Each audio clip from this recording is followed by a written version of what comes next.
श्री वृंदावन विहारी लाल की जय।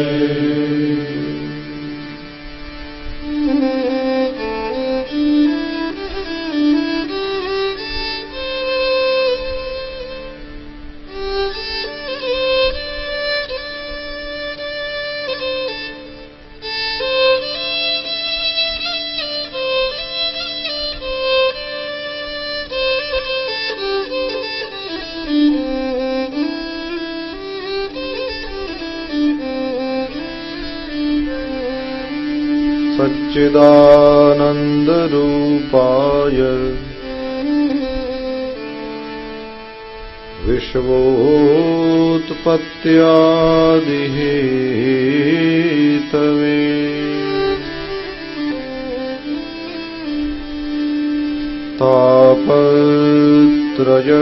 तापत्रयविनाशाय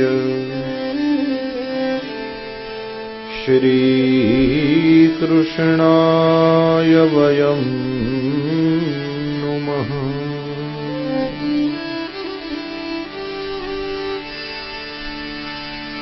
यं प्रव्रजन्तमनुपेतमपेतकृत्यम् द्वैपायनो विरहकातर आजुहाव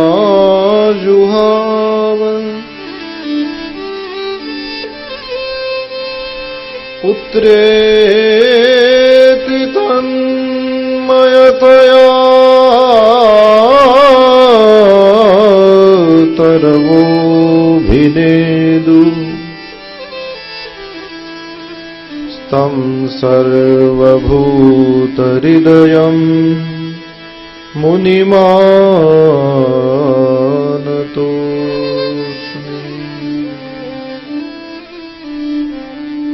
तं सर्वभूतहृदयं मुनिमानतोऽस्मि। तं सर्वभूतहृदयं मुनिमानतोऽस्मि।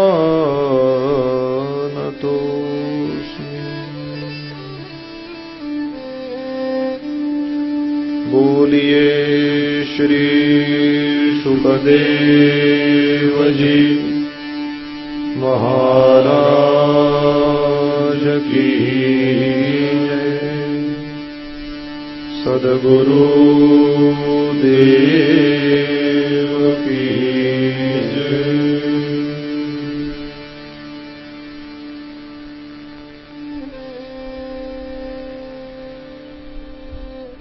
આનંદ કંદ ભગવાન શ્રી હરિના ચરણમાં આપણા સૌના પ્રેમે કરીને પ્રણામ હો। મારી સમ્મુખ બિરાજમાન આપ સૌ ભાઈ બહેનોને આદરપૂર્વક જય શ્રી કૃષ્ણ।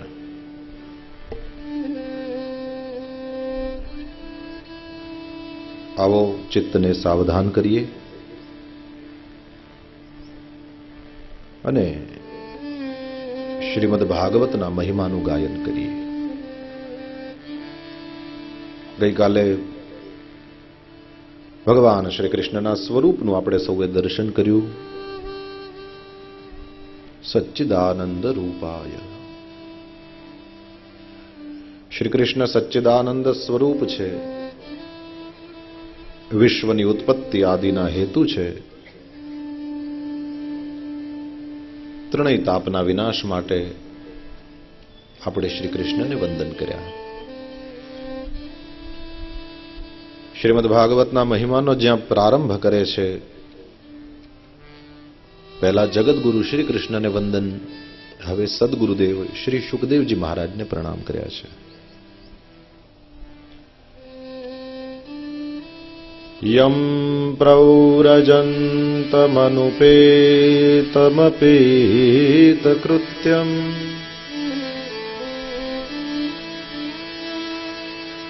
શ્રી સુખદેવજી મહારાજ સદગુરુદેવ છે। સદગુરુને વંદન કરતા આપણે પ્રણામ કરીએ છીએ, એનું સુંદર વર્ણન આ શ્લોકમાં છે। યમ પ્રવ્રજંતમ. વ્રજ ધાતુ આપણે ત્યાં સંસ્કૃત ભાષામાં ગતિના અર્થમાં છે. કોઈ જતો હોય તો એને કહેવાય વ્રજતી. જેમ કહેવાય ગચ્છતી, એવી રીતે એક બીજો શબ્દ છે વ્રજતી. શ્રી સુખદેવજી મહારાજને વંદન છે. શ્રી સુખદેવજી કેવા છે? કહે છે જે જઈ રહ્યા છે તેવા છે, જે ચાલી રહ્યા છે, જે ક્યાંય જઈ રહ્યા છે. ક્યાં જઈ રહ્યા છે ભાઈ? કહે છે જન્મતાની સાથે પોતાના પિતાના ઘરનો ત્યાગ કરીને જઈ રહ્યા છે.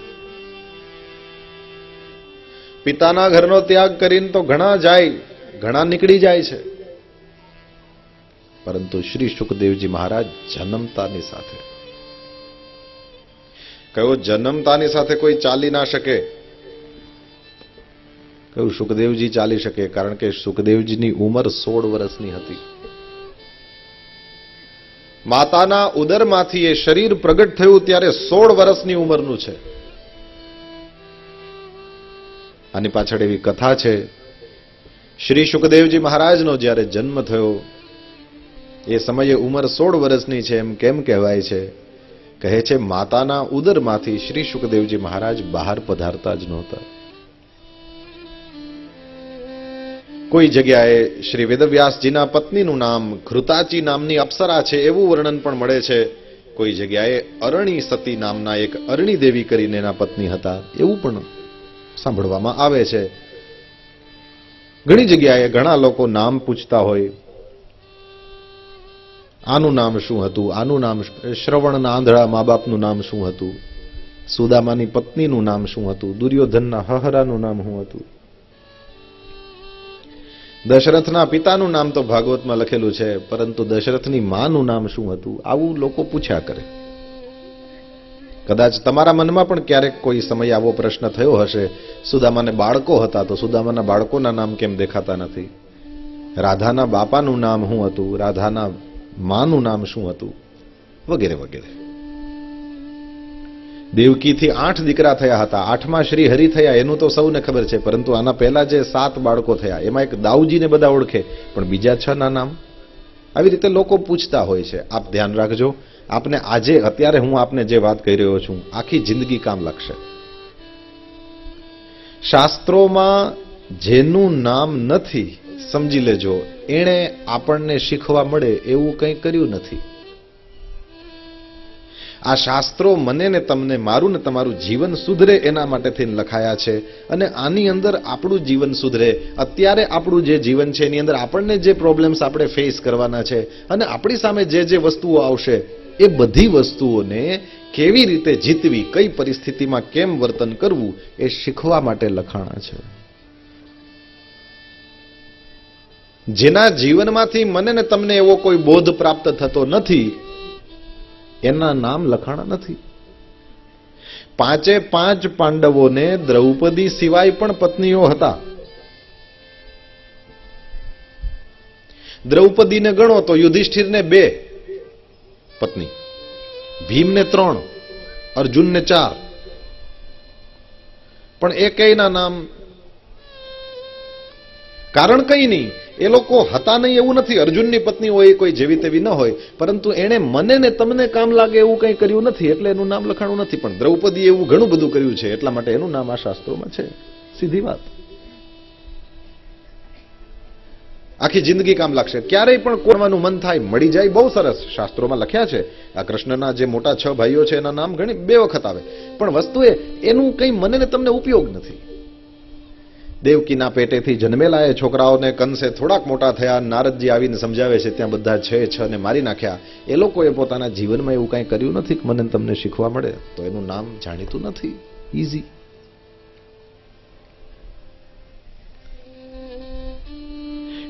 કોઈ તેજસ્વી છે, કોઈ મને ને તમને કંઈક શીખવા મળે એવું કંઈક જેણે કર્યું છે, એનું નામ આમાં છે. તો નામ નથી એટલે કોઈ નહોતું એમ નહીં, નામ નથી એટલે કોઈ પંડિતજી કંઈ એને નથી આવડતું એમ નહીં, નામ નથીનો કોઈ અર્થ વિશેષ કરવાની આવશ્યકતા નહીં. આપ આટલું યાદ રાખી લો, કોઈનું નામ કદાચ નથી. દુર્યોધનના સસરા, આપણે શું મતલબ છે કોણ છે? અરે દુર્યોધનની ઘરવાળીનું નામ ખબર નહીં હોય તમને, સસરાનો ક્યાં સવાલ છે? દશરથના માએ એવું કંઈ કર્યું નહીં હોય એટલે એનું નામ નથી. ઈઝી. સમજી શકો છો કે અઘરું પડે છે? સમજાય છે? આમ કરતા જાજો એટલે મને ખબર પડે કે હોતા નથી. આઘા બહુ છો યાર. બપોર પછી એક માંડવું આગળ આવી જાવ બધા. હો, એક. તો કોઈ જગ્યાએ વ્યાસજીના પત્નીનું નામ તરીકે ઘૃતાચી અપ્સરા હતી એવી વાત આવે. કોઈ જગ્યાએ એમ પણ છે કે અરણી દેવી હતા. જે હોય તે, માના પેટમાં શુકદેવજી 16 વર્ષ સુધી રહ્યા છે એવી વાત આવે છે. માના પેટની અંદર 16 વર્ષ સુધી રહેલા એ શ્રી શુકદેવજીને એના પિતાજી વિનંતી કરે છે, બેટા શુકદેવ, તમારા માને કષ્ટ પડે છે, તમે બહાર આવો. શુકદેવજી મહારાજ કહે છે, હે પિતા, આપ કહો છો બહાર આવ, પરંતુ બહાર કેમ આવું? કેમ? કેવું? મને ભગવાનની માયાની બહુ બીક લાગે છે. જેવો બહાર નીકળીશ એટલે તરત જ આ બધી વસ્તુઓ મને પકડશે. આ મારો ભાઈ છે, આ મારી બહેન છે, આ મારા પિતાજી છે, આ મારું ઘર છે, આ મારા પૈસા છે, આ મારું આ છે, આ મારું પકડશે. યાદ રાખજો, જીવને બે જ વસ્તુ બંધનમાં નાખે છે. એકનું નામ છે હું અને બીજું છે મારું. આ બે જેના જીવનમાંથી નીકળી ગયા એ લોકો રાજા થઈ ગયા. એક વસ્તુ બંધનમાં નાખે છે જેનું નામ છે હું, અને બીજી વસ્તુ બંધનમાં નાખે છે જેનું નામ છે મારું. આઈ અને માઈ.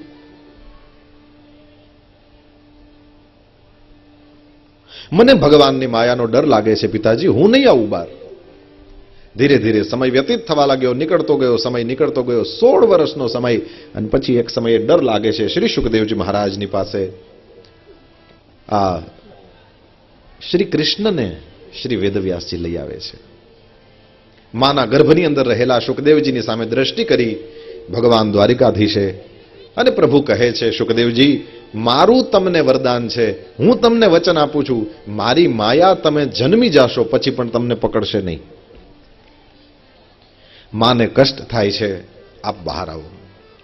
કહે છે શ્રી શુકદેવજી મહારાજનો શ્રી દ્વારકાધીશના વચનને સાંભળીને તુરંત જ જન્મ થયો છે. બોલીએ શ્રી શુકદેવજી મહારાજ કી જય. શ્રી શુકદેવજીનું પ્રાગટ્ય થયું, પણ જન્મતાની સાથે જ માતાના ગર્ભમાંથી બહાર નીકળ્યા. જ્યારે માતાના ગર્ભમાંથી બાળકનો જન્મ થાય ત્યારે એને ઓલી ઓર લપેટાયેલી હોય. કહે છે શુકદેવજીએ એ ઓરને ખભે નાખીને નીકળી ગયા. જાત કર્મ સંસ્કાર પણ નહીં, જન્મતાની સાથે બાળકને સાફ કરવાની જે આપણે ત્યાં વિધિ છે એ પણ નહીં, સીધા નીકળી ગયા. યમ પ્રવ્રજંતમ, જે જઈ રહ્યા છે. ક્યાંથી જઈ રહ્યા છે? કે પોતાના બાપાના ઘરમાંથી નીકળી રહ્યા છે. વ્યાસજીનો આશ્રમ હતો એમાંથી નીકળી રહ્યા છે. ક્યારે? કીધું જન્મતાની સાથે. અરે કઈ એવી રીતે કોઈ જાય? કહ્યું હા, ભગવાને વરદાન આપ્યું છે, તને મારી માયા નહીં પકડે. એટલે મારું ઘર, મારી માં, મારા બાપા, એવી પણ માયાએ પકડ્યા નહીં. યમ પ્રવ્રજંતમ અનુપેતમ, યજ્ઞોપવિત સંસ્કાર કરવાનો જેનો હજી બાકી છે તેવા. શુકદેવજી મહારાજને હજી જનોય અપાણી નથી. ને બ્રાહ્મણને ત્યાં જ્યારે પુત્રનો જન્મ થાય ત્યારે એને પરણાવવાની એટલી ઉતાવળ ન હોય જેટલી એને જનોય આપવાની હોય. કારણ બીજું કાંઈ નહીં, પણ કહે છે જ્યારે જનોય આપી લે, જનોય લઈ લે, એ પછી જ બ્રાહ્મણનો પુત્ર છે એ વેદ ભણવાનો અધિકારી થાય. જ્યાં સુધી જનોય અપાતી નથી ત્યાં સુધી એ વેદ ભણવાનો અધિકારી નહીં.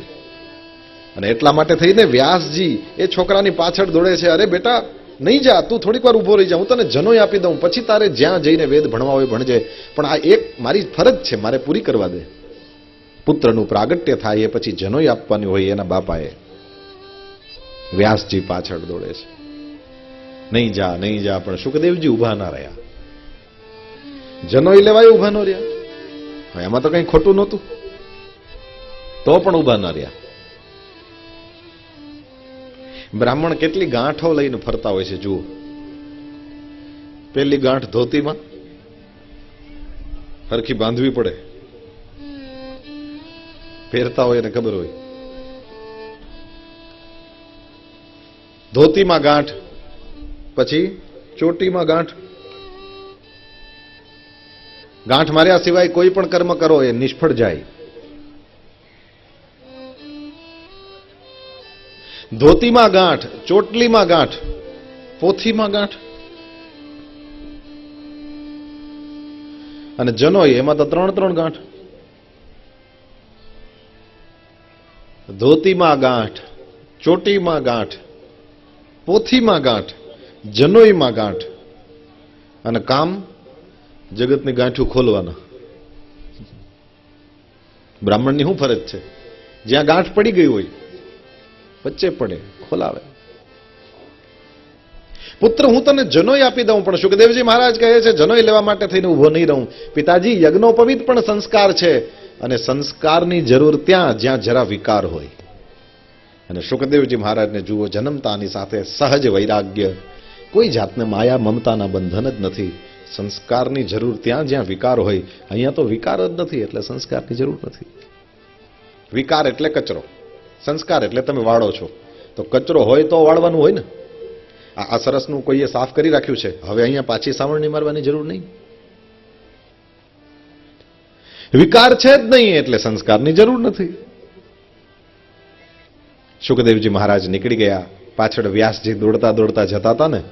અહીંયા જ્યાં પ્રણામની વાત લખી છે ત્યાં કહે છે, પુત્રેતિ તન્મયતયા તરવોભિનેદુઃ તમ સર્વભૂત હૃદયમ મુનિમાનતોસ્મિ. વ્યાસજી પાછળ દોડે, સુખદેવજી મહારાજ આગળ ચાલ્યા જાય અને સુખદેવજી મહારાજ ઉભા રહેતા નથી. એ સમયે વ્યાસજીની નજર એ માર્ગની બંને બાજુએ રહેલા વૃક્ષો ઉપર પડી. શું થયું કોણ જાણે? અને વેદવ્યાસ ભગવાને માત્ર વૃક્ષો ઉપર દ્રષ્ટિ કરી અને આશ્રમમાં પાછા વયા ગયા. કોઈએ પ્રશ્ન પૂછ્યો, વ્યાસજી આટલા પ્રેમથી દીકરાને બોલાવવા માટે થઈને જતા હતા અને અચાનક જ કેમ પાછા આવતા રહ્યા? કહ્યું, આ ઝાડવા ઉપર નજર પડી ને એટલે. ઝાડવા ઉપર નજર પડી એમાં પાછું આવી જવાની શું જરૂર? કે વૃક્ષોએ જાણે મને બોધ આપ્યો, વૃક્ષોએ જાણે મને કંઈક સમજાવ્યું. વૃક્ષોએ શું સમજાવ્યું? કહે છે વૃક્ષોએ જાણે એમ સમજાવ્યું કે વ્યાસજી, અમે ટાઢ તડકો વરસાદ સહન કરીએ અને અમારી ઉપર જે ફળ લાગે ને એ તો સામાન્ય ફળ છે. એ સામાન્ય ફળને અમે અમારા પોતાની પાસે સંઘરી રાખતા નથી, અમે ખુદ ખાઈ જતા નથી, અમે એને દુનિયાની સેવામાં મૂકી દઈએ છીએ. આ સામાન્ય ફળને પણ અમે, કેરી ચીકુને પણ અમે અમારી પાસે રાખી મૂકતા નથી. વ્યાસજી, આ તમારી સાધનાનું ફળ છે સુખદેવ. યાદ રાખજો, સુખદેવ જેવા છોકરાઓ કોઈ દી કોઈ વાસનાનું ફળ હોઈ ન શકે, એ ઉપાસનાના ફળ હોય. ધ્રુવ એમનેમ ન આવે, પ્રહલાદ એમનેમ ન પેદા થાય, મોહનદાસ ગાંધી એમનેમ પેદા ન થાય, નરસિંહ મહેતા એમનેમ પેદા ન થાય. ચાહે આપણને એના માતા પિતાના નામ ખબર હોય ન હોય, પણ આવા લોકો માતા પિતાની સાધનાના ફળ હોય છે, એ વાસનાના ફળ હોતા નથી. ખેતર એવું જબરદસ્ત હોવું જોઈએ અને તમારી પાસે બિયારણ પણ એવું જબરદસ્ત હોવું જોઈએ, તો પછી સારા પાકની આશા રાખો. બીજ પણ ઉત્તમ હો, ક્ષેત્ર પણ ઉત્તમ હો અને પછી કંઈક આશા રખાય. જમાનો બગડ્યો છે, જમાનો બગડ્યો છે. જમાનાને પેદા કરવા વાળા કોણ છે? છોકરા બગડ્યા છે, છોકરા બગડ્યા છે, છોકરા બગડ્યા છે. છોકરાને પેદા કોણ કરે છે? ઉપરથી ટપક્યા છે. હમ હી હૈ. વૃક્ષોની ઉપર દ્રષ્ટિ પડી. વેદવ્યાસને જાણે કે કહી દીધું, આ તમારી, અમે સામાન્ય ફળને પણ નથી સાચવી રાખતા. આ જે જાય છે ને એ તમારી સાધનાનું ફળ છે વ્યાસજી, એને બાંધી નહીં રાખો. ગમતું મળે તો અલ્યા ગુંજે ન ભરીએ, ખિસ્સામાં ના ઘાલી રાખીએ, ગમતા નો કરીએ ગુલાલ. વ્યાસજી જવા દો. જાણે કે ઝાડવાઓ મને એમ કહ્યું, ઝાડવાઓએ મને એમ કહ્યું કે તમે જવા દો, મેં જવા દીધા. તો જન્મતાની સાથે પોતાના પિતાના ઘરનો ત્યાગ કરીને સહજ વૈરાગ્યવાળા શ્રી સુખદેવજી મહારાજ જે જઈ રહ્યા છે, આ ગુરુ છે, એને આપણે પ્રણામ કરીએ છીએ. કીધું કપડા નથી પહેર્યા તોય, બાપના ઘરને મૂકીને કોઈ ફરજ નહીં, કંઈ નહીં, અમને વયા જાય તોય પ્રણામ. કીધું પ્રણામ એટલા માટે થઈને કર્યા છે કે એમાં કોઈ વિકાર નથી.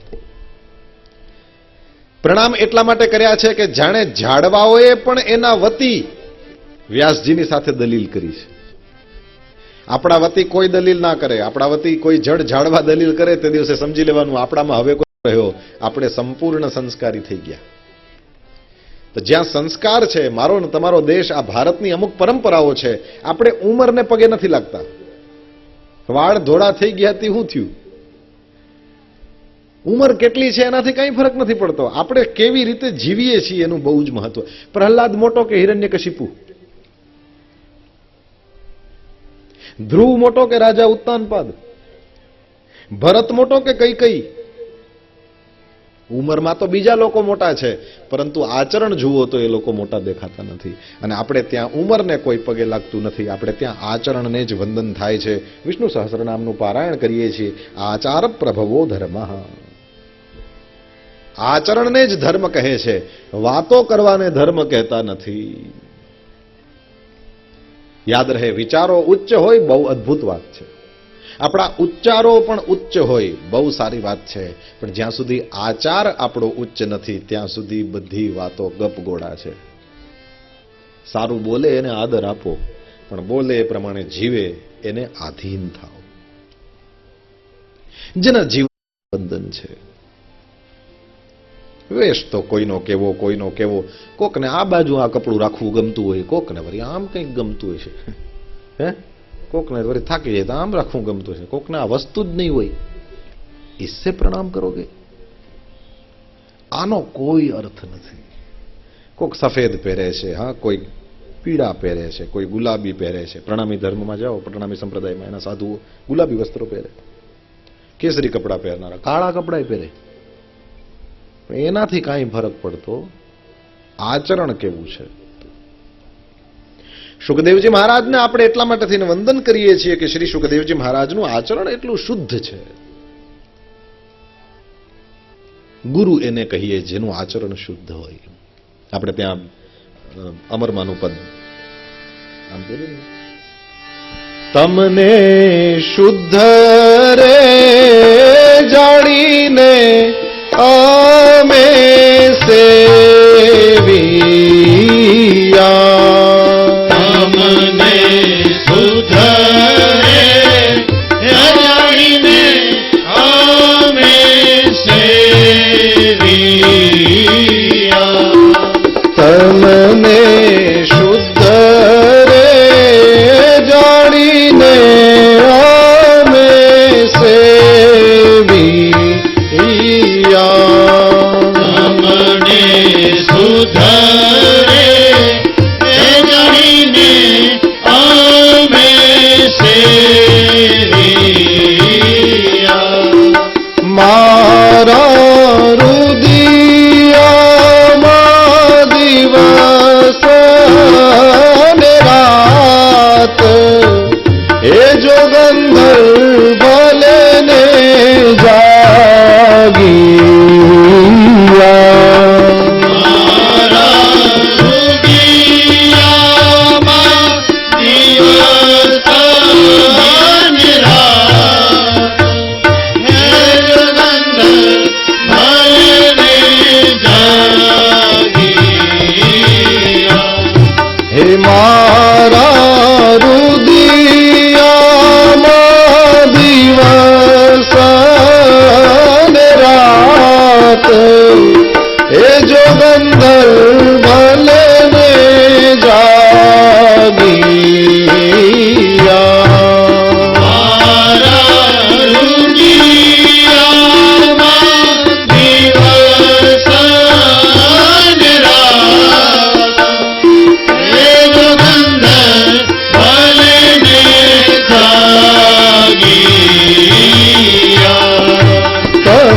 શુદ્ધ રે જાણીને અમે સેવ્યા. સદગુરુ એ છે જે શુદ્ધ છે. ભગવાન શ્રી શુકદેવજી મહારાજને આપણે એટલા માટે વંદન કરીએ છીએ, વ્યાસજીની સાધનાનું ફળ છે. શ્રી શુકદેવજી મહારાજને એટલા માટે વંદન કરીએ છીએ કે એણે વૈરાગ્યને પેદા કરવો પડ્યો નથી. એની અંદર એ સહજ છે.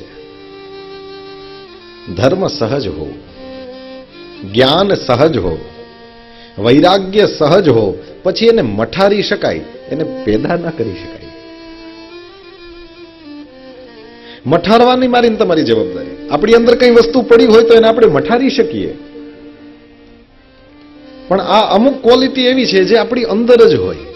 આ બહેનો ઘરના કામકાજની વાત છે. અમુકના ઘરમાં તમે જાઓ તો એકદમ ચોખ્ખું ચણાક, અને અમુકના ઘરમાં જાઓ તો પેલું. અને જેનું ઘર ચોખ્ખું નથી એની પાસે એ ચોખ્ખું નથી એના બાના છે, અને જેનું ઘર ચોખ્ખું છે એને તમે પૂછો તો એની પાસે એના માટે રીઝન છે. આ વસ્તુને તમે ઉપરથી ન નાખી શકો, આ એના સ્વભાવમાં જ હોય. જે વહુ ચોખ્ખી છે, સાસુ ગંધારી હોય તો પણ વહુ ચોખ્ખી જ રહે, કેમ કે એને ખુદને પોતાનું ઘર ચોખ્ખું પસંદ છે. અમુક ક્વોલિટી છે જે આપણી અંદર જ હોય. મહેનત કરનારો માણસ છે એને તમે એની પાસે મહેનત કરવા માટે કારણ છે, અને આળસુડા પાસે આળસુનું કારણ છે. ટાઈમ ક્યાં? હા, પેલા ખાંડની દસ્તા લઈને આપણે ચટણી વાટતા, હવે મિક્સરમાં 1 મિનિટમાં થઈ જાય. હવે કેટલો ટાઈમ બચી ગયો? ઈ ટાઈમ ક્યાં જાય છે? પેલા ધોકા લઈને કપડા ધોવા પડતા હતા, નદીએ જવું પડતું હતું, અને એ કપડા ધોવામાં કેટલો ટાઈમ લાગતો હતો, અને અત્યારે મશીનની અંદર એ ઓટોમેટિક. કેટલો બધો સમય બચી જાય છે. ટાઈમ ક્યાં જાય છે? દરેક વસ્તુ માટે થઈને આપણી પાસે મશીનો, ધીરે ધીરે મશીનો વસવા માંડ્યા, અને સારું છે, હોવું જ જોઈએ. જેટલી સુવિધા કરી શકાય એટલી. જિંદગી રડવા માટે નથી આપી ભગવાને, આનંદ કરો. પણ બાકીનો ટાઈમ જાય છે ક્યાં? અને ગઈકાલે જ મને જય મૂકવા આવ્યો ને, જયની સાથે અમારી વાત થઈ. મેં કીધું આમાં આ વસ્તુ સમજો, ઢોર ઢાંખર રાખ્યા હોય તો એ ઢોર ઢાંખર માટે થઈને એક આખો પરિવાર, આપણે અહીંયા બધું રાખ્યું છે તમે, એટલે તમે જો એક આખો પરિવાર સચવાઈ ગયો. મેં એને એમ કહ્યું, મેં કીધું આપણે ત્યાં બધું મેન્યુઅલી થતું હતું ને, એનું કારણ એ હતું કે માણસનો ટાઈમ આમાં જાય એવી ભાવના હતી. સમજો છો? દરેક વસ્તુ હાથે કરવાની હતી. એની અંદર કારણ એ હતું કે તમારો ટાઈમ 24 કલાક ક્યાં કાઢશો? અને આપણે સૌએ જોયું છે, આપણા સૌનો અનુભવ છે કે આપણે બધી વસ્તુઓ મશીનને હવાલે કરી દીધી, એટલે પછી ધીરે ધીરે ધીરે કરતું નવરા શું કરે? કહેવત છે ને, બધું અહીંથી ન કહેવાય, હું અડધું અડધું બોલીશ. આપણે એમ નથી કહેતા આપણે કોકનું કંઈક ખરાબ કરી નાખીએ, પણ કોકનાનો ક્યાં ચિંતા છે? આપણે આપણું ખરાબ કરીએ છીએ. વોશિંગ મશીન પોતાનું કામ કરતું હોય એવે સમયે બેસીને ભજન કરતા હોય એવા કેટલા. રસોઈ બનતી હોય, ફટાફટ બની જાય બધું, અને એવે સમયે એ રોટલી વણાતી જતી હોય અને યમુનાષ્ટકનો પાઠ થતો જતો હોય એવા માતાજીઓ કેટલા છે. કોઈ 4 નીકળે, પણ 4000 માંથી 4 નીકળે. મારે આપને કહેવું છે, આપણે ત્યાં સંસ્કારની વાતો થઈ છે. આપણે ત્યાં આ બધું મેન્યુઅલી કરાવતા હતા, એની પાછળ કારણ હતું તમે એમાં ગૂંથાઈ રહો. એક ગાય દોવાતી હોય તો એટલી વાર તમે જુઓ, આપણા અંગૂઠાને કસરત મળે, આપણા શરીરને કસરત મળે, એક ગાયની સાથે આપણો સંબંધ બને. હા, એ આખું માણસના દિલનો વિકાસ થતો હતો. હવે બધું મશીન એમાં આવે. આપણે અહીંયા તે હજી મને ખબર નથી આવી ગયું કે નહીં, અને તો પરદેશમાં જાઓ તો એ આંચળમાં પેલા મશીનો લગાવી દે, એ દોયા કરે. પેલા સંબંધ બનતો તો પશુ હારે, હવે મશીન હારે પશુ થોડું સંબંધ બનાવવાનું. કનૈયાના ગીતો ગાતી જતી હોય, ગાય પણ પોતાના કાન ઊંચા કરીને સાંભળતી હોય, કનૈયાના ગીતો ગાતી જાય અને ગાયને દોતી જાય. એવી રીતે બધું એમ ફળિયું વળાતું હોય એ સમયે શ્રી કૃષ્ણના ગીતો ગવાતા હતા, એટલે એક તાદાત્મ્ય સધાતું હતું. છાણ વાહિંદા થતા હતા, છાણા થપાતા હતા, ઘરનું જે કંઈ કામ કરાતું હતું એની અંદર મેન્યુઅલી જે એક એક વસ્તુ હાથે કરવાની હતી, એમાં આ કારણ. એક મહારાજ આવે ને રસોઈ બનાવી જાય અને બધા જમી લે, અને એક માં છે પોતાના દીકરા માટે રસોઈ બનાવે. કેટલો બધો ફરક હોય છે. કનૈયાના ગીતો ન ગાતી હોય તો પણ ચિત્તની અંદર મારા દીકરાને ભાવે એવું બનાવવું, એવો એક સ્નેહ હોય છે, અને એ સ્નેહ અસર કરી જાય. કઢી બનતી હોય એવે સમયે પેલો ચણાનો લોટ અંદર નાખે, હાથેથી નાખે તો એ હાથમાં એની ભાવના છે, અને એ ભાવના એ ઓલી કઢીમાં ઉતરે, એ એક કામ કરે. તો જ્યાં શુદ્ધિ છે, આપણે ચર્ચા એ કરીએ છીએ, આપણે ત્યાં શુદ્ધિનું બહુ જ મહત્વ છે. યાદ રાખો, સિદ્ધિ ન મળે તો કંઈ વાંધો નહીં, બહુ જરૂરી છે આપણા પાસે થોડી શુદ્ધિ હોય. કોશિશ કરીએ એમ બોલવાથી તરત ન થઈ જાય, પણ આપણને એક સાચો રસ્તો મળે એના માટે આ દાખલો છે. હા, હું તો બધી જગ્યાએ એક સવાલ પૂછું સંજયભાઈ, કે આ ગુજરી ગયા છે એની પાછળ જો સપ્તાહ બેહાડતા હોય તો અમે ને એ લોકો જોઈ લે, હું આ બધાય તમે શું બેહતા હશો અહીં? હું તો બધી જગ્યાએ સવાલ, કાંઈ જરૂર છે બધાને બેહવાની? એ લોકોના ફોટા મારી સામે રાખી દો, અમે બધા જોઈ લેશું, મા દીકરા બાપ દીકરા. જીવતા બેસે છે એનો સીધો સાદો મિનિંગ છે, આની અંદર કંઈક એવું છે જે ગુજરી ગયા પછી સાંભળવાનું નથી, અત્યારે જ છે. કારણ કે પરીક્ષિત રાજા મરી ગયો પછી જન્મે જે સપ્તાહ નથી બેહાડી, પરીક્ષિત રાજા સામે બેહીને સાંભળી છે. એકમાત્ર ઉદાહરણ ઓલા ગોકર્ણનું છે, જેણે પોતાના ભાઈની પાછળ સપ્તાહ બેસાડી છે. બાકી બધા ઉદાહરણમાં લોકોએ સામે બેસીને સાંભળ્યાની જ કથા છે. મૈત્રેય ઋષિ કથા કહે છે, વિદુર કાકા સામે બેસીને સાંભળે છે. સૂત પુરાણી કથા કહે છે, શૌનકાદિકો સામે બેસીને સાંભળે છે. શુકદેવજી મહારાજ કથા કહે છે, પરીક્ષિત રાજા સામે બેસીને સાંભળે છે.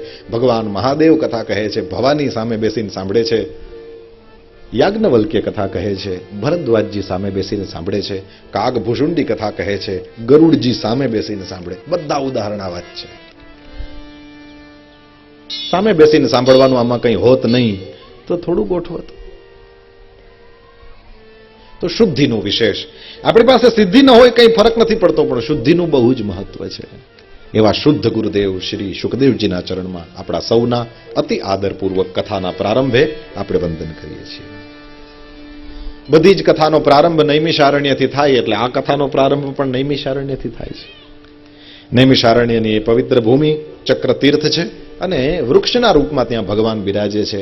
નૈમિષારણ્યની ભૂમિ ઉપર ઋષિમુનિઓ બધા ભેગા થયા છે 1000 વર્ષ સુધી ચાલે તેવો યજ્ઞ કરવા માટે. યજ્ઞના એક ક્રમને બનાવી રાખ્યો છે. અમુક આહુતિઓ પડી જાય એ પછી જે સમય બચે એની અંદર એ લોકો આડીઅવડી વાતો ના કરે. સૂત પુરાણીને બેસાડ્યા છે. સરસનું વડલાનું વૃક્ષ છે, એની નીચે ઓટલો છે. ઓટલા ઉપર શ્રી સૂત પુરાણીને બેસાડ્યા હોય, પોથીજીની પૂજા થાય અને પછી 88,000 ઋષિમુનિઓ સામે બેસી જાય. ઋષિમુનિઓના પ્રતિનિધિ બને શૌનક મુનિ, અને શૌનક મુનિએ બધાના વતી સૂત પુરાણીને પ્રશ્ન પૂછે. થોડા પ્રશ્નો પૂછ્યા.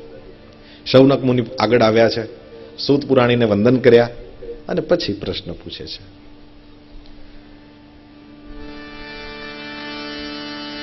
અજ્ઞાન ધ્વાંત વિધ્વંસ કોટિ સૂર્ય સમપ્રભ સૂતાખ્યાહિ કથાસારમ મમ કર્ણરસાયનમ. હે અજ્ઞાનરૂપ અંધકારનો વિનાશ કરવા માટે કરોડ કરોડ સૂર્ય સમાન સદગુરુદેવ, હે સૂત પુરાણી, અમે આપને વંદન કરીએ છીએ. મહારાજ, આપના મુખે આ યજ્ઞ દરમિયાન અમે ખૂબ કથાઓ સાંભળી છે. ભગવાન શ્રી હરિનું વર્ણન આપે ખૂબ કર્યું છે. કર્મની, જ્ઞાનની ખૂબ વાતો થઈ. આપે અમારી સન્મુખ હજારો મંત્રોની વાતો કરી છે. હજારો અલગ અલગ રાજાઓના આખ્યાનો વર્ણવ્યા છે. મહારાજ, કથા સાંભળી સાંભળીને અતિ આનંદ થઈ રહ્યો છે, પણ એક સવાલ પૂછવો છે. સૂત પુરાણી કહે છે, પૂછો. મહારાજ, કથા ખૂબ સાંભળી, હવે તમે કથાનો સાર કહો ને. કારણ કે મોરલ છેલ્લે આવે ને, કોઈ પણ સ્ટોરી હોય છેલ્લે મોરલ કહે છે. મહારાજ, કંઈક એવો સાર બતાવી દો કે આ બધી કથા જે નથી સાંભળી શકતા એ લોકો પણ સમજી જાય. યાદ રાખજો, આ પ્રશ્નને બરાબર યાદ રાખો, કારણ કે આ ફાઉન્ડેશન છે. આના ઉપર ભાગવતનો મહિમા છે. તો મુખ્ય પ્રશ્ન પૂછો, મહારાજ કથાનો સાર શું છે એ કહેજો. બીજી વાત, ભક્તિ જ્ઞાન વિરાગાપ્તો વિવેકો વર્ધતે મહાન માયા મોહ નિરાસશ્ચ વૈષ્ણવૈ ક્રિયતે કથમ. મહારાજ, વિવેક કેમ મળે? વિવેક એટલે સમજો. હું વચમાં પૂછતો જાય, તમારી સાથે કનેક્શન રહે. ને તમે હુઈ ન જાઓ, બે કારણ. નહીંતર આમાં એવું છે કે જે કામ્પોસ ખાતા હોય ને હુવા હાટું, મતલબ નીંદર ના આવતી હોય ગોળી ખાતા વિના, એ નહીં, અહીંયા અમે હુરાવી દઈએ. જે ગોળી વિના હોઈ ના હકતા હોય એ સપ્તાહમાં એમને હોઈ જાય. થાંભલો મળી ગયો હોય, ગાદલું કે સોફો હોય અને માથે પંખો ફરતો હોય, થોડીક વાર થાય તા જાણે મહારાજ હાલેડા ન ગાતો હોય.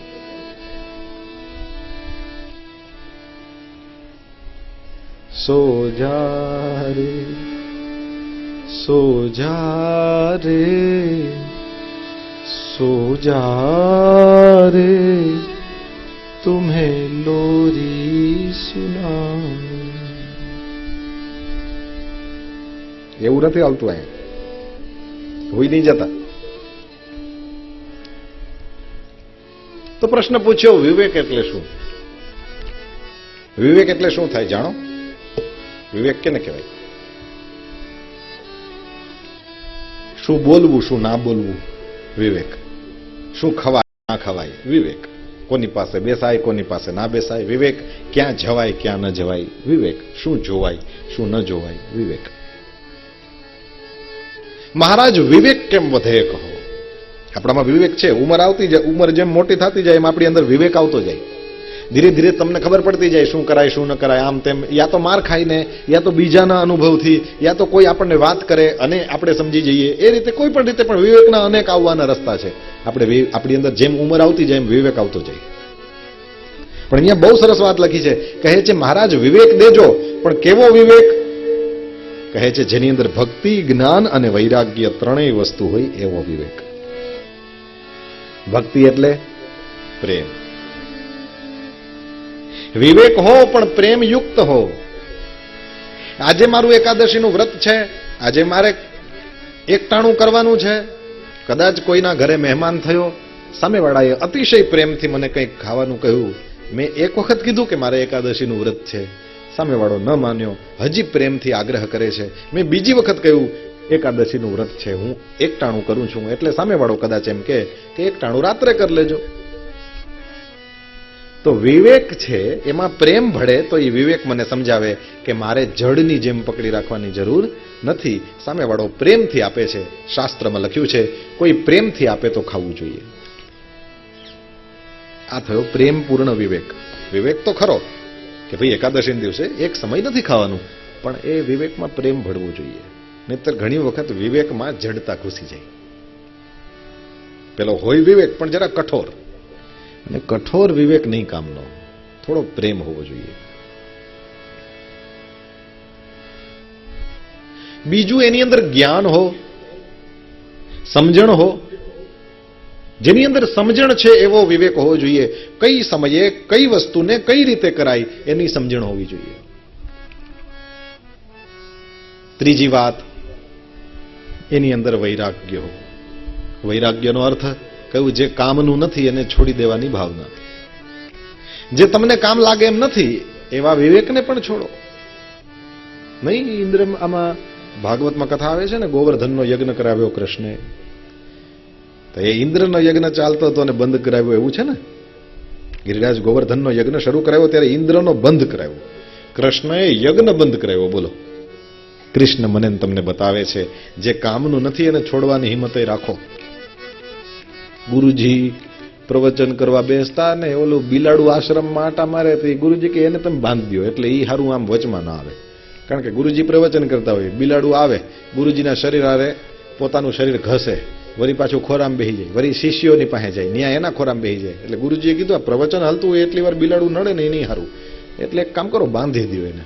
તો ગુરુજી બિલાડાને બાંધીને પછી પ્રવચન કરવાનું શરૂ કરે. એટલે પછી આરામથી પ્રવચન પૂરું થાય અને સમય થતા ગુરુજીનું શરીર પણ શાંત થઈ ગયું અને પછી નવા ગુરુજી બનાવ્યા. બધા આશ્રમમાં એમ જ હોય ને, જૂના ગુરુજી ગુજરી જાય એટલે બીજા ગુરુજી બને.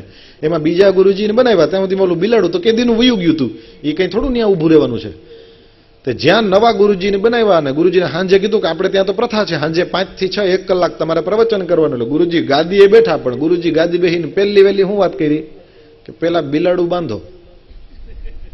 કારણ કે મારે નિયમ છે, મારે મારા ગુરુએ ચલાવેલી એક પણ પ્રથાને બંધ કરવી નથી. આશ્રમ જેવી રીતે ચાલતો તો એવી જ રીતે ચાલતો રહેશે. એટલે પ્રવચન સમયે પેલા ગુરુજી પેલા મીંદડી બંધાવતા, એટલે મીંદડી કીધું એ તો વહી ગઈ, કીધું તો બીજી લઈ આવો અને બાંધો.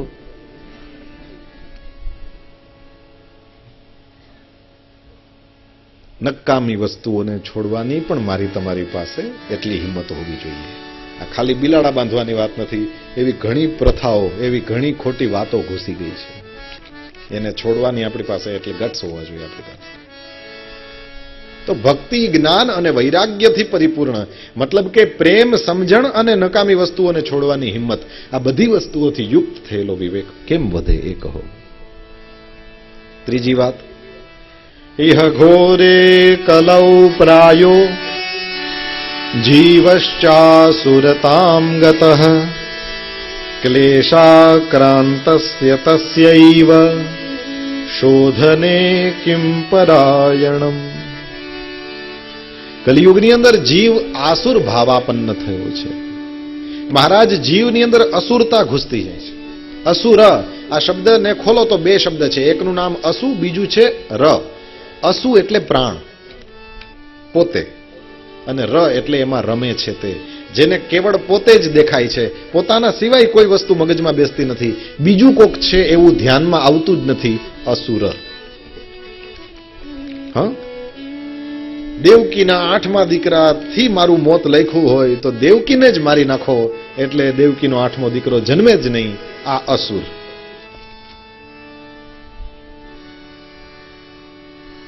પોતાના પ્રાણમાં રમતા રહે એને કહેવાય અસુર.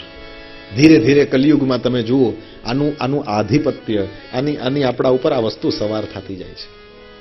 પેલા તમે આ જે લોકો મોટી ઉંમરના છે એ લોકોને પૂછો, આટલું બધું મારું તારું નહોતું. અત્યારે જેટલું દેખાય છે આટલું બધું મારું તારું હતું નહીં. અત્યારે તો માણસને એટલું બધું વધી ગયું છે મારું તારું કે શું કહીએ. ધીરે ધીરે આ વસ્તુ આપણને વધારે ને વધારે પકડી રહી છે. એક માણસ બેઠો હોય એને ભૂલથી આપણો એના કપડામાં ડાઘ લાગી જાય, આપણાથી કંઈક ભૂલ એને પગ અડી જાય ને એને ધૂળ ખાલી એના ઉપર લાગી ગઈ, ધૂળને તો આમ કરો તો એ ખરી જાય, પણ છતાંય ઓલી ધૂળ લાગી ગઈ હોય જાણે અહીં અંદર લાગી ગઈ હોય એવી રીતે તો રાયડું નાખતા હોય. મારા કપડાં ખરાબ કરી નાખ્યા, જરાક જોઈને હાલે, આમ તેમ. એટલે કપડાને ખાલી ખંખેરી નાખને જીવતા માણસનું શું કામ અપમાન કરે છે? મારું તારું બહુ વધી ગયું છે. આ મારું તારું છે એ મને તમને અસુર બનાવે છે. કહે છે આ ઘોર કલિયુગ ચાલી રહ્યો છે મહારાજ, આની અંદર લોકો ધીરે ધીરે આસુર ભાવાપન્ન થઈ રહ્યા છે. અત્યારે આસુરી ભાવ વધવા લાગ્યો છે મહારાજ. એવો માણસ પછી, કેમ કે સ્વાર્થની વાત આવે ને એટલે પછી પાપ બહુ થાય. દેવકીના 6 છોકરાઓની હત્યા કરી કંસે, કહો કેવડું મોટું પાપ. અસુર તરીકે આપણે એને ઉદાહરણમાં લીધો ને એટલે એના જીવનમાં જુઓ કેટલું મોટું પાપ છે. જેવી આસુરી વૃત્તિ મારા તમારા મનમાં આવે, જેવો સ્વાર્થ ઘૂસે, એટલે આ સ્વાર્થ એવી વસ્તુ છે કે એ પાપ કરાવ્યા સિવાય રહે નહીં. સ્વાર્થ એક જ કામ કરાવે ને એનું નામ પાપ. બીજાનું લઈ લેવાની વાત, આમ તેમ, પાપ કરાવે. અને પાપનો નિયમ છે, એ પાપ જેણે કર્યું એનો અંદર એક તાપ પેદા થાય અને એ મને ને તમને અંદરથી હેરાન કરે. બાયણે એસી ચાલુ હોય પણ અંદરથી હરકતું હોય. ક્લેશથી આક્રાંત થઈ છે દુનિયા મહારાજ. એને શાંતિ જોતી હોય તો કોઈ રસ્તો છે? આ સવાલ છે. બહારથી સુખી વધારે ને વધારે સુખી થતો, બહારથી વધારે ને વધારે સુખી થતો જતો દેખાતો માણસ અંદરથી તમે જુઓ તો ખાલી થતો જાય છે. પેલા ઘડિયાળ ઓછી હતી, ટાઈમ બહુ હતો. હવે જ્યાં જુઓ ત્યાં ઘડિયાળ છે પણ ટાઈમ નથી. રોજ બદલવા માટે આટલા બધા કપડા નતા આપણા દેશમાં પહેલા, પણ તેથી ભાઈચારો ગજબનો હતો. મોટા ભાઈને એ પેન્ટ ટૂંકું થાય એટલે તરત નાનો ભાઈ પહેરી લેતો. હા, યુનિફોર્મ એક જ નિશાળમાં ભણવા બેસાડ્યા હોય તો યુનિફોર્મ છે એ ઓલા મોટાને એ જેવો હાઈસ્કૂલમાં જાય એટલે એની ચડ્ડી છે એ નાનો દીકરો પહેરે. એ સબ ચલતા હતા. પણ ધીરે ધીરે સમય એવો આવવા લાગ્યો, સ્વાર્થની એટલી બધી આખી વિકૃતિઓ ઘૂસવા લાગી કે ધીરે ધીરે હવે કોઈ જગ્યા જ ન રહી દિલમાં. જગ્યાઓ સાંકડી થતી જાય છે. મહારાજ, આ વસ્તુથી માણસ અંદરથી પીડાય છે. બહારથી સુવિધાઓ ખૂબ વધતી જાય છે, પરંતુ અંદરથી સુખની વાત હોય તો દેખાતી નથી. એક છે હું સુખી છું એમ હું તમને દેખાડું છું, અને બીજી વાત છે હું ખરેખર સુખી છું. ડિફરન્સ છે. એક વસ્તુ છે હું તમારી સામે ખોટું પ્લાસ્ટિક સ્માઇલ લગાડીને આટા મારું છું, તમને એમ લાગે કે આ માણસ મજામાં છે, પણ એની પાછળ રહેલું દર્દ છે એક તો કોક જ ઓળખી શકે. અને માણસને ઓળખવો હોય તો કોઈ દી એના હાસ્ય ઉપર નહીં જાઓ. માણસને ઓળખવો હોય તો એના આખા ચહેરાને જોવાની જરૂર નહીં, માણસની આંખોને જુઓ. આ આંખો છે એની અંદર જો દર્દ હોય તો એ છુપાવી શકાય નહીં, કારણ કે આની અંદર કંઈ લગાડી શકાય એવા મેકઅપ નીકળ્યા નથી, નીકળશે નહીં. માણસની આંખને જુઓ, તમને ખબર પડી જશે. સુખીની આંખ જુદી હશે અને અંદરથી જે પીડાતો હશે એની આંખ જુદી હશે. પછી બારે ગમે એવડી મોટી મોટરમાં ફરતો હોય ને. મહારાજ, સ્વાર્થે માણસને દુઃખી કરી નાખ્યો છે. આ દુઃખમાંથી છૂટવું હોય તો કોઈ રસ્તો છે? શાંતિ જોતી હોય તો કોઈ રસ્તો છે? આ પ્રશ્ન છે. મહારાજ, એવી વસ્તુ કહેજો કે કલ્યાણકારીમાં કલ્યાણકારી હોય. મહારાજ, એવી વસ્તુ કહેજો જે પવિત્રમાં પવિત્ર હોય. કોઈ અપવિત્ર માર્ગથી શાંતિ જોતી નથી. યાદ રાખો, શાંતિ મેળવવાનો કોઈ શોર્ટકટ છે જ નહીં. શાંતિ છગનલાલની છોકરી નથી કે ઘરમાં બેસાડી દઈએ. શાંતિ વસ્તુ નથી કે ખરીદી લઈએ. શાંતિ કોઈ વસ્તુ નથી જેની કોઈની પાસેથી ઉધાર લઈ લઈએ. આ બધી વસ્તુઓ મેળવવા માટે થઈને બાહ્ય કોઈ વસ્તુ કામ કરવાની નથી. આના માટે થઈને આપણા અંતર ઉપર કામ કરવાનું છે. મહારાજ, પવિત્ર સાધન કહેજો. કાળા દોરા કોકના ઘરમાં નાખી દઈએ, લીંબુ મરચા નાખી દઈએ કોકને ન્યા, એનાથી શાંતિ નહીં આવે. એ થોડીક વાર લાગે, બાકી એનાથી શાંતિ આવતી નથી. પાણીની તપેલીમાં પાણી ઉકળતું હોય અને ઉપરથી બરફના કટકા નાખીએ તો બરફ છે, થોડીક વાર તો જોરદાર ઠંડક થઈ જાય, પણ નીચે આગ ચાલુ છે એ બંધ ન કરો તો બરફ ઓગળી જાય. શાંતિ જોતી હોય, યાદ રાખો, પાણી એનો સ્વભાવ છે ઠંડુ જ હોય. નીચેથી અગ્નિ બંધ કરી દો, બરફના કટકા નાખવાની જરૂર નથી. અગ્નિ બંધ કરી દો, પાણીનો સ્વભાવ છે ઠંડુ થઈ જશે. એ ઠંડુ કરવું નહીં પડે, ઠંડુ થઈ જશે. ગરમ કરવું પડે, ઠંડુ તો થઈ જાય. પાણીની વાત નથી, મારી તમારી વાત છે. આપણે ગરમ થાય જ, ઠંડા તો એની મેળે થઈ જઈએ. શાંતિ મારું તમારું સ્વરૂપ છે, તમારી પાસેથી કોઈ છીનવી શકે નહીં, પણ અશાંત આપણે હાથે કરીને થઈએ છીએ. સુખ મારો ને તમારો સ્વભાવ છે, આપણી પાસેથી કોઈ લઈ શકે નહીં. આપણે હાથે કરીને દુઃખી થઈએ છીએ. આનંદ મારો ને તમારો સ્વભાવ છે, આપણને કોઈ આપણી પાસેથી આપણો આનંદ છીનવી શકે નહીં. હાથે કરીને હેરાન તો આપણે થઈએ છીએ. આપણા કરતા બીજાના કપડા સરસ હોય જોઈને આપણે દુઃખી થવા માંડીએ. કયો જોઈએ આપણો આનંદ એને લઈ લીધો? નહીં, હાથે કરીને આપણે દુઃખી થયા. ભલા મેરી સાડી સે ઉસકી સાડી કા રંગ સફેદ ક્यों है? એ દુઃખી કરે છે. હકીકતની અંદર કોઈ તમારા આનંદને, સુખને, શાંતિને લઈ શકે નહીં, પણ આપણે હાથે કરી. ઉપરથી બરફના કટકા એટલે શું ખબર? આ પુણ્ય. પુણ્ય કરીએ ત્યારે બરફના કટકા નાખીએ છીએ. આપણને એમ થાય કે કેવી ટાઢક વેરી, વાહ, બધાને જમાડ્યા, આ છે તે છે, કોકને રોટલો દીધો, કોકને ઓટલો દીધો, કોકને કપડા આપ્યા, થોડીક વાર મજા આવે, પણ ઓલો અંદર નીચેથી જે આગ ચાલુ છે પાપની, એને ઠારતા જ નથી. પાપ કરવાના બંધ કરતા નથી, એટલા માટે જીવનનું પાણી છે ઉકળ્યા કરે છે. ગરમી એવી ને એવી છે, અને ઉપરથી પુણ્યનો બરફ નાખે છે. યાદ રાખો, પુણ્યના કટકા ન નાખો તોય હાલશે. પાણી એની મેળે શાંત થઈ જશે, પાણી એની મેળે ઠરી જશે. નીચે જે આગ ચાલુ છે ને ઈ બંધ કરો. આપણે ત્યાં આયુર્વેદમાં નિયમ છે, કોઈ માંદો પડે ત્યારે એને દવા કદાચ એકાદ ટાઈમ ના ખાય તો કાંઈ વાંધો નહીં, પણ પરેજી બરાબર પાડવાની. શરદી થઈ છે, એક ટાઈમ કદાચ ગોળી ન ખાધી કંઈ વાંધો નહીં, પણ છાશ દહીં બંધ. દવા એકાદ ટાઈમ ચુકાઈ જાય તો કંઈ વાંધો નહીં. કોક દી દીવો અગરબત્તી ન થયા ભગવાન પાસે, કોક દી માળા ન ફેરવાણી, સૂતકમાં, પિંદરુમાં, આ બહેનોને જ્યારે સમય પેલા પીરિયડ્સમાં, એમાં ના થાય તમારાથી ભજન, પણ એ સમયે પાપ તો ના થાય. સવાલ પુણ્યનો એટલો. ઉપરથી ભગવાને મને તમને પુણ્યની જવાબદારી દઈ નથી મોકલા કે આટલું કરજે. એ આપણી ખુશી છે એટલે કરીએ છીએ. આ લીધરા જમાડવા માટે ઉપરથી ભગવાને તમને કીધું હતું કે આટલું કરજો ને મારી નાખું? કીધું હતું? નહીં, એ તમારી ખુશી છે. પુણ્ય આપણી ખુશી છે. આ ભાગવત સપ્તાહ કેટલી બધી હોય, અહીંયા તમે રસોડું ખુલ્લું રાખ્યું છે, બધી જગ્યાએ આવું નથી હોતું. આ તમારી ખુશી છે. પુણ્ય કરો છો એ તમારી ખુશી છે, તમારી ફરજ નથી. પણ પાપ ન કરવું આપણી ફરજ છે. અને નિયમ છે, દાન ન કરો કાંઈ વાંધો નહીં, ચોરીયું બંધ કરો. સાચું ન બોલાય કાંઈ વાંધો નહીં, ચૂપ રહો, અથવા તો ત્યાંથી વયા જાઓ, પણ ખોટું નહીં બોલો. પીપા પાપ ન કીજીએ તો પુણ્ય કીધું 100 વાર. પીપા પાપ ન કીજીએ તો પુણ્ય કીધું 100 વાર. લઈ ન લઈએ એક દોકડો તો દીધું 1000 વાર. નીચે પાપનો તાપ છે એને બંધ કરવાનો છે. પુણ્યના બરફના ટુકડા નાખીએ છીએ, એનાથી થોડીક વાર મજા આવે હે ને, થોડીક વાર, પણ વળી પાછો ઓલો તાપ નથી બંધ કર્યો એટલે વળી પાછું એ ઉકળવાનું ચાલુ થઈ જાય પાણી, અને શાંતિ મળતી નથી. એટલા માટે અમારી પાસે બહુ અમને આ પ્રશ્નો, મહારાજ બધું છે હો, કાંઈ કમી નથી, ઈશ્વરની મહાન કૃપા છે.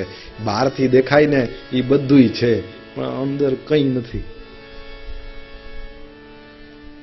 આખી જિંદગી હું કંઈ એવા બધા પાપ નથી કરી નાખ્યા, અથવા તો કંઈ એવું બધું પુણ્ય નથી કરી નાખ્યું. જેમ હાલતું હાલ દીધું, છતાંય આપણે ભગવાનની દયાથી બધું મળી ગયું, પણ અંદરથી એક ખાલીપો ભરાતો જ નથી.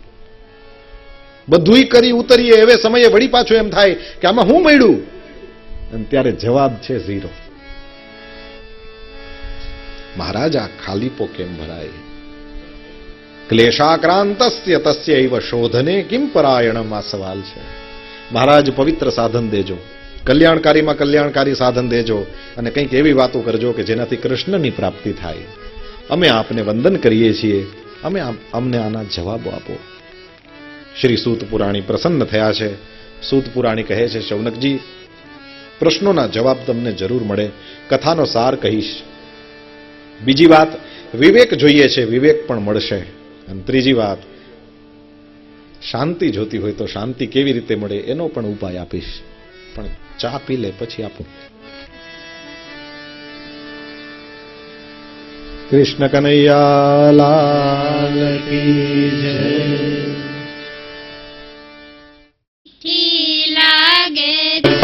ગોવિંદ ગોવિંદ ગોપાલ, ગોવિંદ ગોવિંદ ગોપાલ, ગોવિંદ ગોવિંદ ગોપાલ, ભજ મુરલી મનોહર નંદલાલા, ભજ મુરલી મનોહર નંદલાલા, ભજ મુરલી મનોહર નંદલાલા, ભજ મુરલી મનોહર નંદલાલા, કૃષ્ણ ગોવિંદ ગોવિંદ ગોપાલ, કૃષ્ણ ગોવિંદ ગોવિંદ ગોપાલ, ભજ ગોવિંદ ગોવિંદ ગોપાલ, ભજ ગોવિંદ ગોવિંદ ગોપાલ,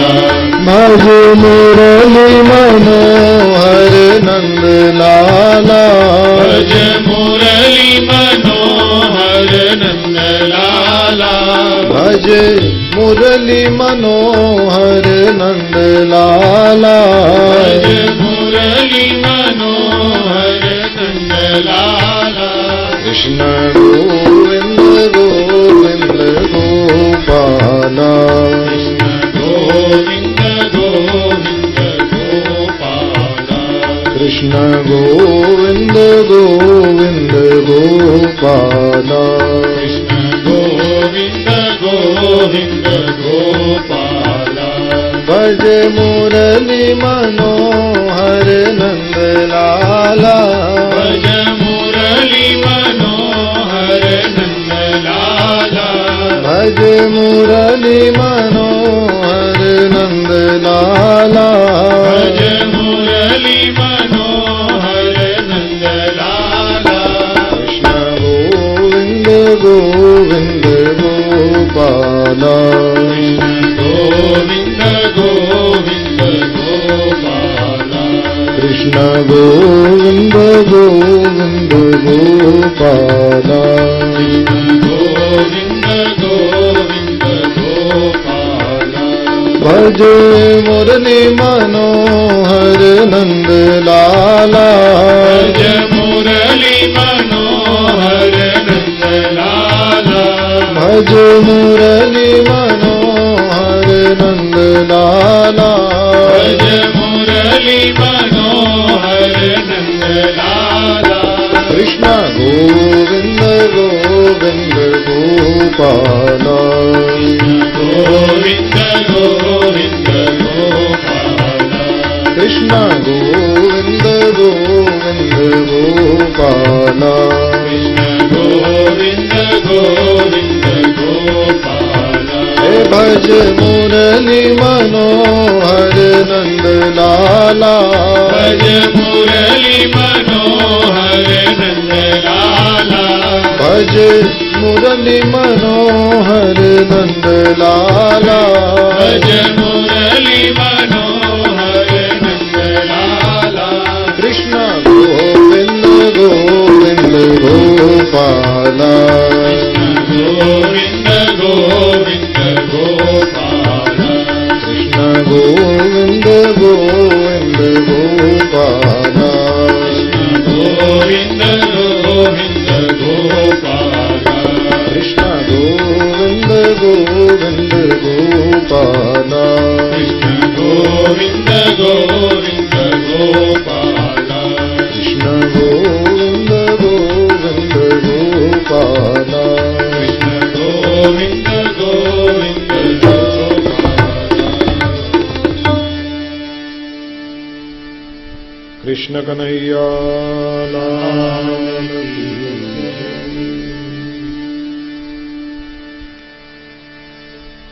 શૌનક મુનિના પ્રશ્નોનું શ્રવણ કરીને શ્રી સૂત પુરાણી પ્રસન્ન થયા. શ્રી સૂત પુરાણી કહે છે, પ્રીતિ શૌનક ચિત્તે તે હ્યતો વચમી વિચાર્ય ચ. હે શૌનક, તારા ચિત્તની અંદર પ્રીતિ છે અને એને લઈને હું વિચારીને તારી સમ્મુખ અમુક વાતો રાખું છું. તે મને પ્રશ્ન પૂછ્યો, મહારાજ કથાનો સાર કહો. હું તારી સામે જે કંઈ વાતો રાખીશ સર્વ સિદ્ધાંત નિષ્પન્નમ, સર્વ સિદ્ધાંતોનો એ વસ્તુ સાર હશે. સંસાર ભયનાશનમ, હું તારી સમ્મુખ જે કંઈ વાતો કહેવાનો છું એ તારા સંસારના ભયને મટાડશે. ભક્તિયોગવર્ધનમ, હું તારી સમ્મુખ જે કંઈ વાતો કરીશ શૌનક એ ભક્તિને, એ પ્રેમને વધારશે. અને કૃષ્ણ સંતોષ હેતુકમ, શ્રી કૃષ્ણને એનાથી સંતોષ થશે. સાંભળો શૌનક મુનિ,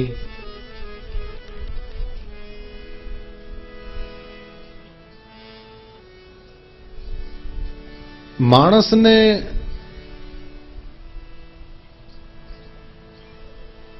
સર્વપ્રથમ પોતાના જો જીવનને શુદ્ધ કરવું હોય, પવિત્ર કરવું હોય, તો એક બહુ જ મોટું અવલંબન છે અને બહુ જ મોટું સાધન છે. અને એ સાધન છે એનું ખુદનું મન.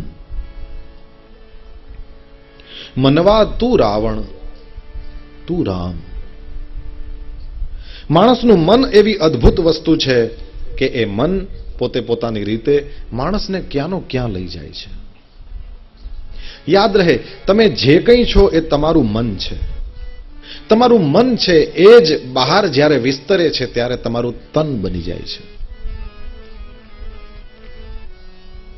તમે જ્યારે બીમાર છો ત્યારે હકીકતમાં પહેલા તમારું મન બીમાર પડે છે. તમે મનથી સ્વીકારો છો કે હું હા બીમાર છું, મને કંઈક રોગ થયો છે. એ પછી જે તનમાં ઘૂસે છે.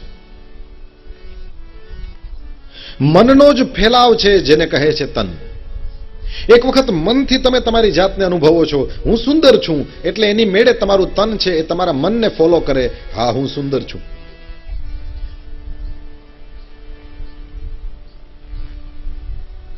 કોઈ બહુ પેલી મોટી બ્યુટિશિયન કોઈ બેનનું એક વાક્ય મેં વાંચ્યું હતું ક્યારેક, કે સુંદરતા છે એ હકીકતમાં આત્મવિશ્વાસનું નામ છે.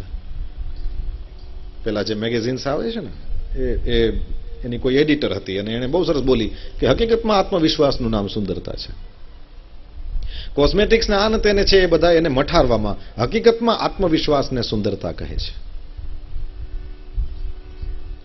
મેં એવું સાંભળ્યું છે કે લૈલા એ કોઈ બહુ સુંદર સ્ત્રી નહોતી, એવું સાંભળ્યું છે. લૈલા કહે છે કે બહુ સુંદર સ્ત્રી નહોતી, પરંતુ એના પ્રેમનું ઉદાહરણ લોકો આજે પણ આપે છે. लैला को देखने के लिए मजनू की आंखें चाहिए, श्री कृष्ण ने જોવા હોય તો કોઈ રાધાની આંખો જોઈએ. શ્રી રામના નવકંજ લોચન કંજ મુખ કર કંજ પદ કંજારુણમ, એ રૂપને જોવા માટે કોઈ તુલસીદાસજીની આંખો જોઈએ. કોઈ કહે છે એ કાળો છે, કોઈ કહે છે એ શ્યામ છે. ફરક છે. કોઈ કહે છે એ કાળો છે, કોઈ કહે છે ભીને વાન છે. ફરક છે.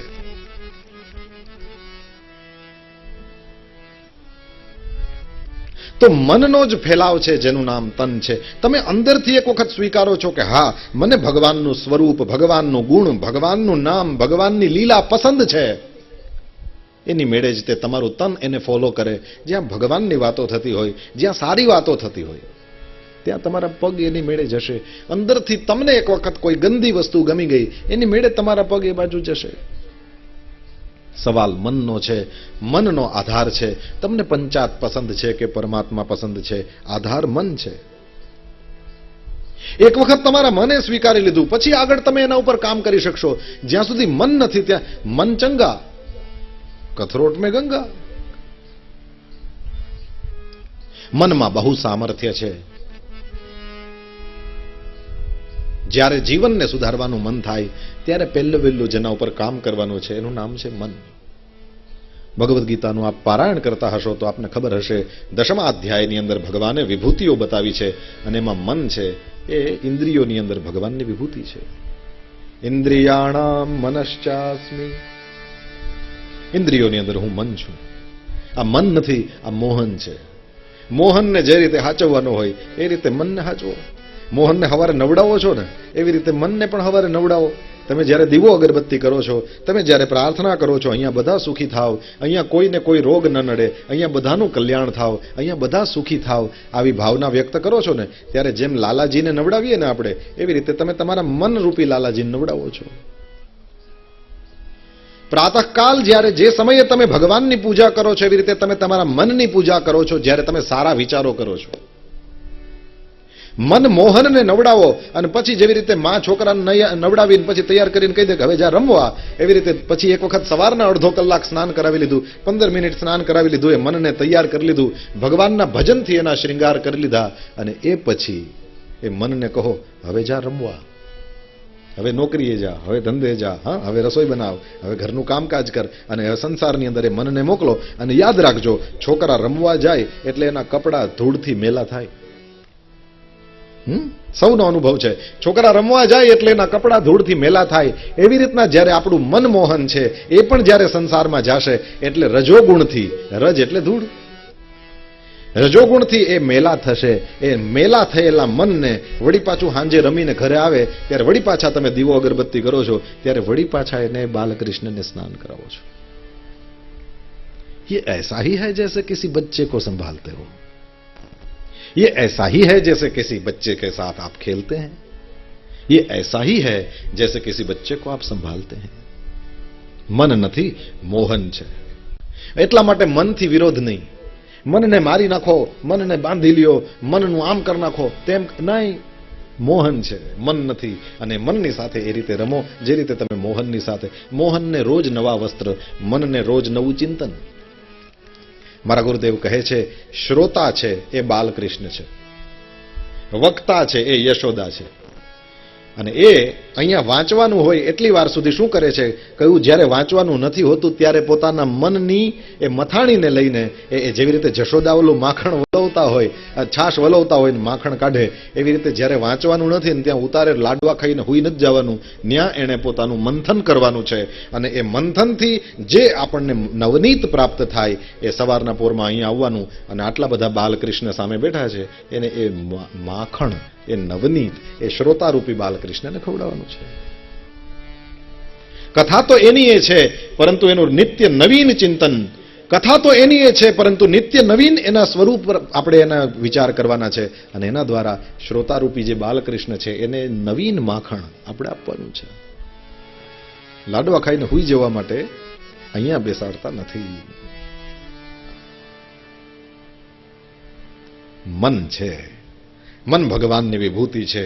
મનની સાથે દુશ્મની નહીં. મારું મન ક્યાંય લાગતું નથી એવી વાત નહીં. યાદ રાખો, મનને લગાડવું પડતું જ નથી જ્યાં એને રસનો અનુભવ થાય. સરખી રીતે સમજો, મનને લગાડવા માટે મહેનત પડતી જ નથી જ્યાં એને રસનો અનુભવ થાય. અને જ્યાં રસનો અનુભવ થાય, રસ એટલે પરમાત્મા. રસો વૈ સાહા, આપણે ત્યાં ઉપનિષદમાં લખ્યું છે, રસ એ પરમાત્માનું નામ છે. જ્યાં તમારું મન લાગી જાય, અત્યારે તમને કથા શ્રવણની અંદર કદાચ તમારું મન લાગ્યું હોય, યાદ રાખો, આ મન તમારે લગાડવું પડ્યું નથી. તમે ધરાર બેઠા નથી, તમને સાંકળોથી બાંધ્યા નથી, તમે આ લોકોના ભીમાણી પરિવારના મોઢાને લઈને નહીં, તમને મજા આવે છે એટલે બેઠા છો, નહીતર ગરમી થાય છે. કોઈ એવી બધી ફેસિલિટી આપી નથી રાખી, પરંતુ આપનું ચિત્ત લાગ્યું છે, એ મન લાગી ગયું ને, એ રસનો અનુભવ કરે છે એટલે. અને યાદ રાખો, મન હંમેશા રસની ખોજમાં રહે છે. નાનકડા છોકરાઓને તમે જુઓ, એ જે કંઈ કરે છે એમાંથી એને આનંદ મળે છે. એ કંઈ તોડી નાખે તોય એને મજા આવતી હોય, અને એ કંઈ જોડે તો પણ એને મજા આવતી હોય. રસની ખોજમાં રહે છે મન. જ્યાં મને ને તમને રસ મળી જાય છે, ત્યાં પછી લગાડવું પડતું નથી, લાગી જાય છે. લગ જાતા હૈ ઓર લગા રહેતા હૈ. મારા ગુરુદેવ કહે છે, એક વખત ચિત્ત જ્યાં લાગી જાય, પછી ત્યાં તમારે મહેનત નથી કરવી પડતી, એ ત્યાં જ રહે છે. ઉલટાના રાહ જોતા હોય, ક્યારે 3 વાગે, ક્યારે ફરીથી કથા શરૂ થાય, ક્યારે સવાર પડે, ક્યારે વળી પાછી ભગવાનની પૂજા કરીએ, ક્યારે ફરીથી ભગવાનનું નામ લેવાનો ચાન્સ મળે. જ્યાં રસનો અનુભવ થાય, યાદ રહે, રસ જ્યાં છે ત્યાં જ મળશે, જ્યાં નથી ત્યાં ગોતશો તો મળશે નહીં.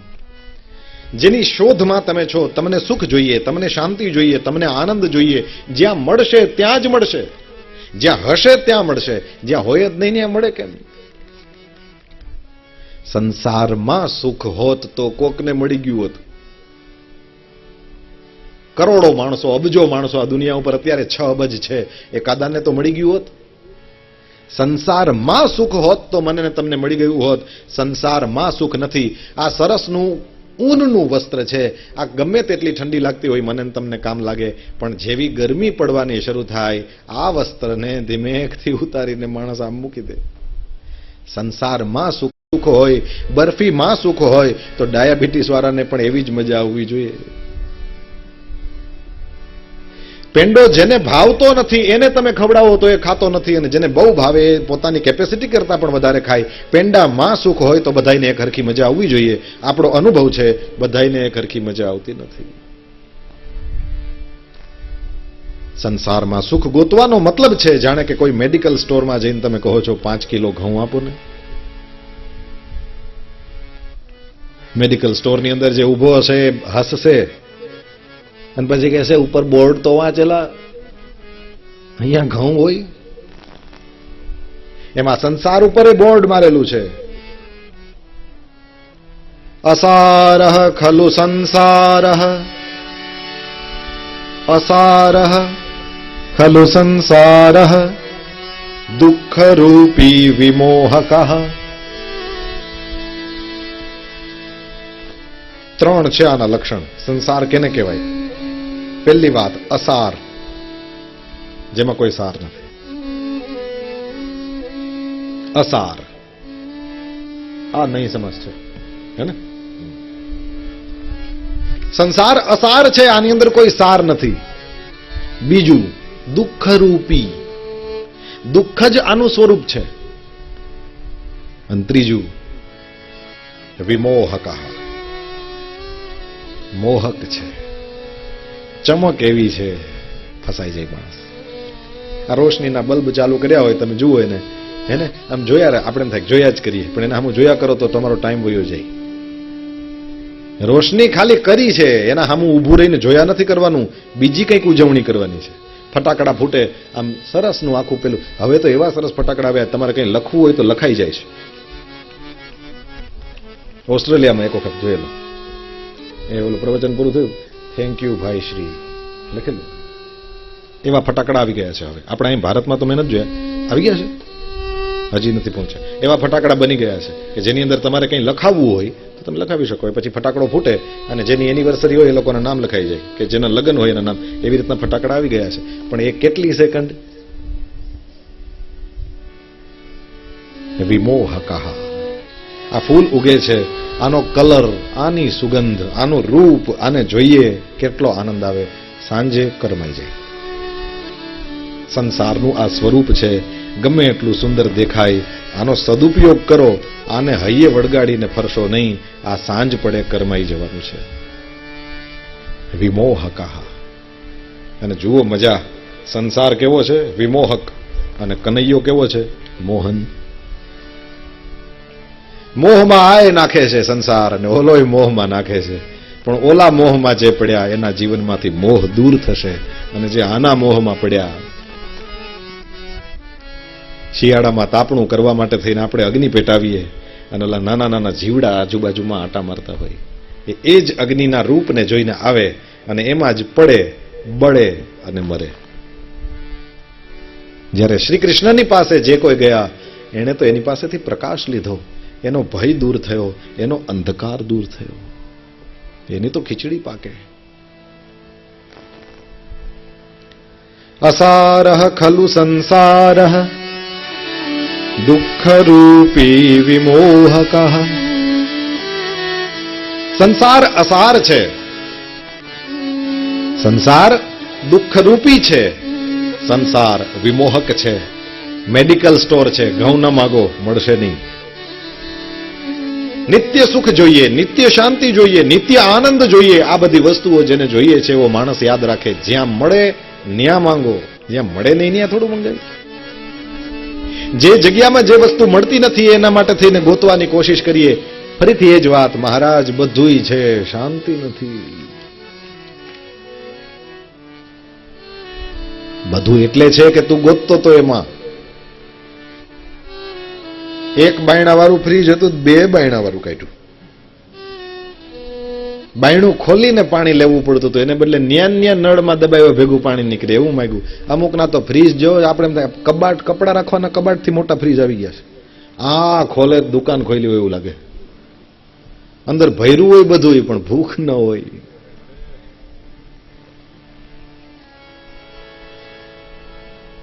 જે જે વસ્તુ માટે થઈને હું ને તમે દોડતા રહ્યા, ને યાદ રાખજો આ સંસાર એવો અદ્ભુત અને વિમોહક છે કે એક વસ્તુને તમે પ્રાપ્ત કરી લેશો ત્યાં તો તરત જ બીજી એના કરતા સારી વસ્તુ બની ગઈ હશે. ઘરમાં કેટલું ભરશો. હજી તો આઈફોન 5 ના માંડ રૂપિયા ભેગા કરી લેતા 6 નીકળે. જોજો, નોટબુક લીએ ત્યાં વળી બીજી કંઈક બુક નીકળે, ઓલું નીકળે. હાલ કહા જાઓગે?